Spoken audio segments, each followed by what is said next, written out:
नमस्कार, मी पंजाब डक. आज आहे 16 जून 2026. तर बरेच शेतकऱ्याचे फोन आले आणि म्हटले की हे जे वारं आहे हे कधी बंद होईल. तर काही ठिकाणी 18 तारखेला वारं बंद होईल, काही ठिकाणी 19 जूनला बंद होईल, काही ठिकाणी 20 जूनला बंद होईल आणि काही ठिकाणी 21 जूनला वारं बंद होईल. जिथं समजा लवकर 19 जूनला झालं तिथं लवकर पाऊस येईल, 20 जूनला झालं त्याच्या 2 दिवसांनी तिथं पाऊस म्हणजे उशीर आहे. पण वारं मात्र 20 जून पर्यंत बंद होणार आहे म्हणून हा अंदाज लागेचा. 20 जूनच्या नंतर टेम्परेचर देखील उष्णतेची लाट देखील कमी होणार आहे म्हणून हे अंदाज लागायचा. आणि राहिला प्रश्न आता परत शेतकऱ्याचा असा प्रश्न आहे, खरंच दुष्काळ पडणार आहे का? तर सर्व शेतकऱ्याला सर्वप्रथम सांगतो, दुष्काळ हे मनातला काढून टाका. दुष्काळ वगैरे काही पडणार नाही. जूनच्या शेवटच्या आठवड्यात मात्र शेतकऱ्याच्या पेरण्या होणार आहे एवढं मी सांगू इच्छितो.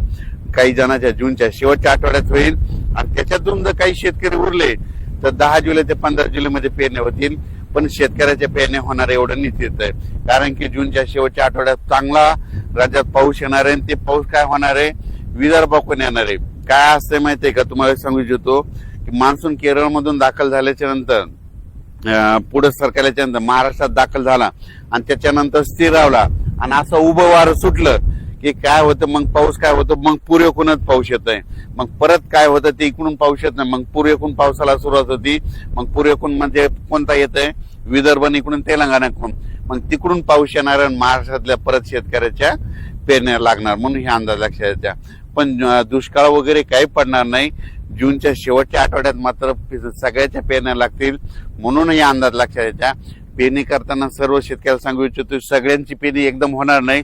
काही ठिकाणी 21 जूनला पाऊस पडेल, कुठं 22ला पडेल, कुठं 23ला पडेल, काही भागात 24ला जाईल, कुठं 25ला जाईल, कुठं 26 जूनला पडेल, काही ठिकाणी 27, 28, 29, 30, काही ठिकाणी 1 जुलैला पडेल, कुठं 2 जुलैला. तर काही ठिकाणी 1 जुलै 2 जुलै पर्यंत पाऊस पडेल म्हणून हे लक्षात. पण पेरण्या मात्र सगळ्याच्या सर्व शेतकऱ्याच्या होणार म्हणून हा अंदाज लक्षात. सर्वप्रथम विदर्भातल्या शेतकऱ्याला सांगू इच्छितो, तुमच्या विदर्भामध्ये काय होणार, पूर्व विदर्भ म्हणजे वर्धा, नागपूर, भंडारा, गोंदिया, चंद्रपूर, यवतमाळ, अमरावती ह्या पट्ट्यामध्ये काय होईल, जरा लवकर पाऊस येईल तर तिकडे लवकर पेरण्या सुरू होतील.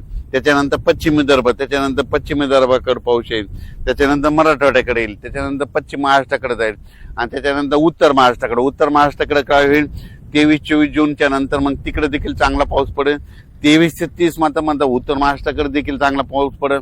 मुंबईला देखील चांगला पाऊस पडणार आहे ह्या शेवटच्या आठवड्यात म्हणून मुंबईकरांसाठी आनंदाची बातमी. मुंबईला तर मुसळधार पाऊस पडेल, पुण्याकडे देखील पडेल, कोकणात देखील पडणार आहे. मुंबईला काही ठिकाणी म्हणजे पहिलाच पाऊस असा पडेल की म्हणजे चांगला मुसळधार अतिवृष्टीसारखा मुंबईला देखील पाऊस पडेल म्हणून हे देखील मुंबईकरांना अंदाज लक्षात यायचा. जूनच्या शेवटच्या आठवड्यात मुंबईला देखील पाऊस राहील, पुण्याला देखील पाहिजे, कोकण घाटमाथ्यावर देखील चांगला पाऊस पडेल. पण पाऊस येणार आहे शेवटच्या आठवड्यात येणार आहे. सर्वप्रथम मी पहिल्यापासूनच काय म्हणलो होतो की निसर्गाकडे झाडाकडे कोणी लक्ष देत नाही. तुम्हाला सांगतो, वाढत्या तापमानामुळे काय झालं, निसर्ग 22 दिवस पुढे सरकारला, उन्हाळा 22 दिवस पुढे सरकारला, पावसाळा 22 दिवस पुढे सरकारला आणि हिवाळा 22 दिवस पुढे सरकारला. दरवर्षी 7 जूनला पाऊस येतो ना, मग त्या 7 जून मध्ये 22 मिसळा ना, मग किती व्हायले, दरवर्षी 25, 26, 27, 28 जूनला महाराष्ट्रात पेरण्या लागतील म्हणून हे वर्षानुवर्षाचा अंदाज लक्षात घ्या. आता पुढच्या वर्षी 2027ला देखील अशीच परिस्थिती राहणार. 2027ला देखील काय होणार, जूनच्या शेवटच्या आठवड्यात पेरण्या होणार.